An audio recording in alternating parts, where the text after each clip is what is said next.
Բարև ձեզ, ես Անի Որդյանն եմ, Excelist ակումբի ներկայացուցիչներից։ Մենք մասնագիտացված ընկերություն ենք, որը իրականացնում է Excel-ի տարբեր ուղղության և խորության դասընթացներ։ Համացանցում ներկայացված ենք Excelist.am կայքով, Excelist Training Center Facebook-յան էջով, Excelist Club Facebook-յան խմբով, Microsoft Excel Online Lessons YouTube-յան ալիքով, Excelist Club Telegram-յան ալիքով, թվային սերունդ նախագծով։ Այս անգամ կդիտարկենք Excel-ի այն ֆունկցիաները, որոնք հասանելի են միայն Office 365 վճարովի փաթեթում և online Excel-ում։ Այսօր կխոսենք sort և SORTBY ֆունկցիաների մասին։ Excel-ի sort ֆունկցիան տեսակավորում է տիրույթի կամ զանգվածի բովանդակությունը աճման կամ նվազման կարգով։ Արժեքները կարող են տեսակավորվել մեկ կամ մի քանի սյունակներով։ Ծանոթանանք sort ֆունկցիայի սինտաքսին։ Այն վերցնում է 4 արգումենտ. array, sort index, sort order և by column, որտեղ array-ը այն տվյալն է, որը հարկավոր է սորտավորել։ Sort index-ը սյունակի համարն է, որով ցանկանում ենք սորտավորել մեր տվյալները։ Այն ոչ պարտադիր արգումենտ է, default արժեքը 1 է։ Soft order-ը թույլ է տալիս ընտրել, թե ինչպես դասավորել տվյալները, աճման կամ նվազման կարգով։ Գրում ենք 1, եթե ցանկանում ենք դասավորել աճման կարգով, -1 նվազման կարգով։ Այն ոչ պարտադիր արգումենտ է, default արժեքը աճման կարգն է։ By column-ը օգտագործվում է, երբ ձեր տվյալները ավանդական աղյուսակի ձևաչափով չեն, որտեղ սյունակները կատեգորիաներն են, իսկ տողերը գրառումներ։ Սա կօգտագործվի, երբ ձեր տվյալները ստեղծված են հակառակ ձևաչափով։ Տողերը կատեգորիաներն են, իսկ սյունակները գրառումները։ Սա հազվադեպ օգտագործվող ոչ պարտադիր արգումենտ է։ Այս արգումենտը կանչելու համար մուտքագրեք true արժեքը, default արժեքը false է։ Այսպիսով, իր default արժեքով sort ֆունկցիան տեսակավորելու է արժեքները աճման կարգով, օգտագործելով տվյալների առաջին սյունը։ Դիտարկենք հետևյալ օրինակը։ Ունենք մրգերի ցուցակ։ Եթե մենք գրենք sort և պարզապես նշենք մեր աղյուսակը, աշխատեցնենք, ապա կստանանք մեր նույն տվյալները, սակայն առաջին սյունի տվյալները, մրգերի անունները դասավորված են լինելու աճման տվյալ դեպքում այբենական կարգով։ Հիմա այնպես անենք, որ տվյալները դասավորվեն մրգերի ընդհանուր արժեքի նվազման կարգով։ Մեր array-ը արդեն նշված է table 1-ը։ Հիմա պետք է նշենք sort index-ը, այսինքն այն սյունի համարը, ըստ որի մեր տվյալները պետք է տեսակավորվեն։ Սա 4-րդ սյունն է։ Եվ քանի որ ցանկանում ենք նվազման կարգով այդ տվյալները դասավորվեն, կնշենք -1։ Աշխատեցնենք, ահա ստանում ենք մեր ուզած արդյունքը։ Իսկ եթե աղյուսակում ավելացնենք նոր տվյալ, այն կարտացոլվի sort ֆունկցիայով ստեղծված տվյալների ցանկում։ Ավելացնենք նոր տվյալ, ահա։ Հիմա նայենք, թե ինչպես օգտագործել sort ֆունկցիան մեկից ավելի սյուների տվյալների հետ աշխատելիս։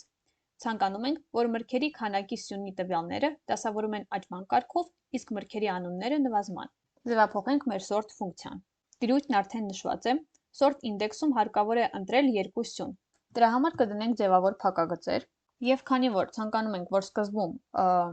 մեր տվյալները դասավորվեն ըստ քանակի, կնշենք երկրորդ սյունը, իսկ որպես երկրորդ տեսակավորման արժեք ցանկանում ենք, որ դա լինի մրգերի անունները, կնշենք 1, այսինքն առաջի սյունը, կդնենք ստորակետ, նորից կբացենք ձևավոր փակագծերը, քանի որ քանակը պետք է դասավորված լինի աճման կարգով, կդնենք 1 և -1 մրգերի սյունի համար։ Ուշադիր եղեք, քանի որ sort index-ի առաջին արժեքին համապատասխանում է sort order-ի առաջին արժեքը։ Աշխատեցնենք, տեսնում ենք, որ մեր մրգերը դասավորվել են ըստ քանակի աճման կարգով։ Եվ նկատում ենք, որ հաղարջն ու կիվին ունեն նույն քանակը։ Բայց քանի որ մենք նշել ենք, որ ցանկանում ենք մրգերի անունները դասավորվեն նվազման կարգով, ապա սկզբում գալիս է հաղարջը, հետո կիվին։ Եթե ձեզ անհրաժեշտ է տվյալները դասավորել ըստ սյունակի, որը չի երևա արդյունքում, կարող եք օգտագործել SORTBY ֆունկցիան։ Ուսումնասիրենք SORTBY ֆունկցիայի սինտաքսը։ Array-ը այն տվյալների տիրույթն է կամ զանգվածը, որը պետք է տեսակավորվի, պարտադիր արգումենտ է։ By array-ը այն տվյալների տիրույթն է կամ զանգվածը, ըստ որի պետք է տեսակավորել, պարտադիր արգումենտ է։ Sort order-ը ոչ պարտադիր արգումենտ է, թույլ է տալիս ընտրել, թե ինչպես դասավորել տվյալները, աճման կամ նվազման կարգով։ Ինչպես եւ sort ֆունկցիայում, աճման կարգով դասավորելու համար գրում ենք 1, իսկ նվազման կարգով -1։ Աշխատենք նույն տվյալների հետ եւ դասավորենք մրգերը ըստ ընդհանուր արժեքի նվազման կարգով։ Գրենք sort by, բացենք փակագծերը Նշենք մրգերի անունների տիրույթը, ստորակետ, ընդհանուր արժեքի տիրույթը և -1, որպեսզի այդ արժեքները դասավորվեն նվազման կարգով։ Աշխատեցնենք, ահա, հիմա դիտարկենք մեկ այլ օրինակ։ Ունենք աշխատողների աղյուսակ, ցանկանում ենք աշխատողներին դասավորել աշխատավարձի նվազման կարգով։ Գրենք SORTBY, նշենք մեր ցանկալի տիրույթը, ստորակետ, հետո այն տիրույթը, ըստ որի պետք է դասավորենք, այսինքն աշխատավարձի, ստորակետ,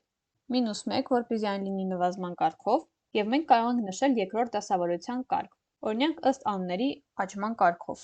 Կնշենք անունների տիրույթը և կդնենք 1։ Աշխատեցնենք, տեսնում ենք, որ ամեն ինչ ճիշտ դասավորված է, և քանի որ աշխատողներից մի քանիսը ստանում են նույն չափի աշխատավարձ, այս դեպքում Ավագյանն ու Մարտիրոսյանը,